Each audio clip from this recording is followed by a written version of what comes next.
Natasha na Abigail, kando na kuwa marafiki wa pale chuo kikuu, walikulia katika eneo moja na kupitia tabu tumbi ya kidi. Natasha kozi yake haikujulikana, ingawaje alikuwa pale chuo kikuu zaidi ya miaka 7, naye Abigail akiwa katika mwaka wa 3 chuoni. Sina budi kuendelea kwa kupe, kwa kuwa sina namna nyingine. Baba yangu ananitegemea kwa kila kitu. Wanaume wangu wanatazamia kwa ajili ya karo. Kwa hivyo sioni kama nitaacha kuendelea kunyoa wanaume, madamu sikuitia bahari chumvi. Tena pole sana mwenzangu. Huu ndio ulimwengu tunamoishi.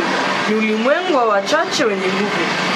Sisi Wahehe hatuna be wala te. Tutakufa kwenye shida na tutazikwa kwenye shida. Yamkini kama ni kujaribu, tumejaribu kwa siku nyingi sana. Umaskini wa wazazi wake ulimfanya Abigail kuishi maisha ya kawaida, ingawaje si eti hakutamani jinsi wengine walivyoishi maisha ya juu pale chuoni. Jioni ya leo waliketi chumbani walichokodi kwa pamoja, wakajadiliana shida zao zile zile, wakijaribu kujipea tumaini. Mtazame mkewe Suluhu. Amechakaa na kupigwa na dunia.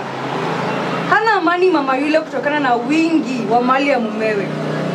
Ukiongeza wasiwasi wa mara kwa mara kuhusu aliko mumewe, utakuwa unaongeza shubiri kwenye maisha yake yenye ladha kali. Sasa mimi sina budi amlaye nguruwe kuchagua aliyenona. Mimi nitaendelea kumnyonya Suluhu hadi ajifunze kutulia na kumpenda mkewe.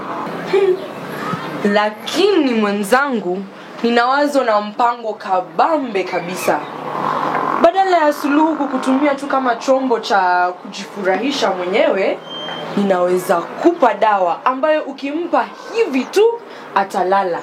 Nawe utatumia fursa hiyo kuichukua utakacho kwake. Sisi haja yetu ni pesa tu.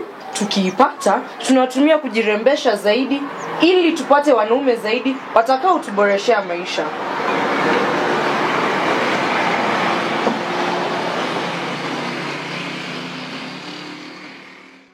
Basi mitego ilitegwa na ya kunasa ilinasa.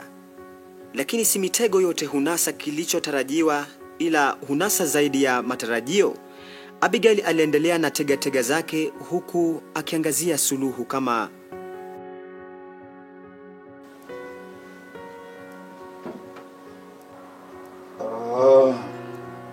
you see this watch, sweetheart? I bought it at $10,000.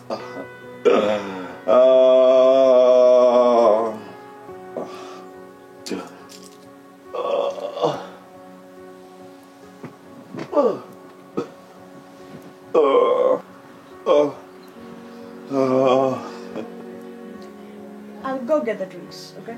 Okay.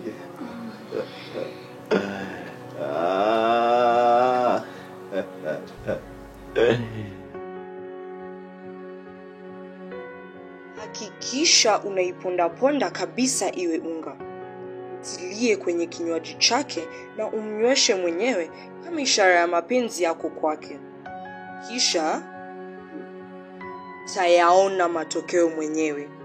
Kisha hivyo mwenyewe unajua la kufanya.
Take this, my love. Ni ishara ya penzi letu ambalo limeanza kuchipuza.